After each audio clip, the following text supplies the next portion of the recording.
வணக்கம், welcome to my channel. இப்போ பார்க்க போகிறது எஸ்ஜிடி செலெக்ஷன் லிஸ்ட்டு தான். செலெக்ஷன் லிஸ்ட் அப்படின்றது இப்போ வந்து கொடுத்துருக்காங்க. இன்றைய தினம் வெப்சைட்டில் இருக்குது. ஃபஸ்ட்டு வந்து பார்த்தீங்க அப்படின்னா ஒரு 106 பேஜுக்கு வந்து கொடுத்துருக்காங்க. அதில் வந்து உங்களோட register number, roll number, candidate, gender, date of birth, community, வேறு ஏதாவது கேட்டகிரியில் வரீங்களா அப்படின்றது, டெட் பாஸ் பண்ண இயரு, கம்யூனிட்டி இது. ஸோ இந்த மாதிரி நிறைய விஷயங்கள் அப்படின்றத வந்து கொடுத்துருக்காங்க. உங்களோட டீட்டெயில்ஸ் நீங்கள் வந்துட்டு நீங்கள் தானா அதை அப்படின்றத செக் பண்ணிக்கோங்க. டேட் ஆஃப் பர்த் பார்த்துக்குங்க.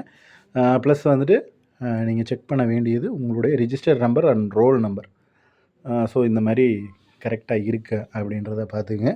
ஸோ இதில் வந்து ஃபஸ்ட்டு பார்த்தீங்கன்னா ரகுணா அண்ட் காயத்ரி, நளினி, சுமித்ரா அப்படின்னு சொல்லிட்டு நேம் லிஸ்ட்டு வந்திருக்கு. ஸோ நேம் லிஸ்ட்டையும் வச்சு செக் பண்ணிக்கோங்க.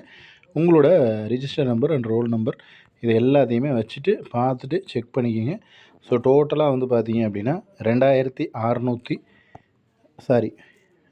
இதில் வந்துட்டு நாட் அவைலபிள்னு ஒரு சில இது கொடுத்துருக்காங்க. ஸோ என்ன கேட்டகிரியில் வருவாங்க அப்படின்றத செலக்ட் பண்ணது பார்த்தீங்கன்னா 2635 பேரை வந்து செலக்ட் பண்ணியிருக்காங்க.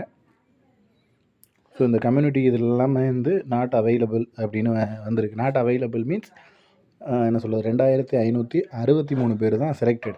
மீதி இருக்கிறது எல்லாமே இங்கே யாருமே இல்லை அப்படின்றது. இந்த கேட்டகிரி 3 அண்ட் கேட்டகிரி 4லாம் இருக்குல்ல, இந்த கேட்டகிரியில் வர்ற கேண்டிடேட்ஸ் வந்து யாரும் இல்லை அப்படிங்கிறது தான் இங்கே வந்து நாட் அவைலபிள் அப்படின்னு மென்ஷன் பண்ணியிருக்காங்க. ஸோ இந்த மாதிரி கேட்டகிரியில் யாருமே இல்லை, கேண்டிடேட்டே இல்லை. கேண்டிடேட் இருந்தால் தான் அதில் வந்து போட்டி அப்படின்றது வரும். ஏன்னா ரிசர்வேஷன் படி நம்ம தெரியும் உங்களுக்கு. ஸோ அந்த ரிசர்வேஷனை ஃபாலோ பண்ணி இவ்வளோ பேரை தான் செலக்டே பண்ணியிருக்காங்க. ஸோ இந்தந்த கேட்டகிரிக்கு ஆளே இல்லைன்றது தான் மென்ஷன் பண்ணியிருக்காங்க. இதில் உங்களுக்கு வேறு ஏதாவது சந்தேகங்கள் இருக்குது அப்படின்னா கீழே கமெண்ட் பண்ணுங்கள். நெக்ஸ்ட் அடுத்த வீடியோவில் பார்க்கலாம். தேங்க்யூ.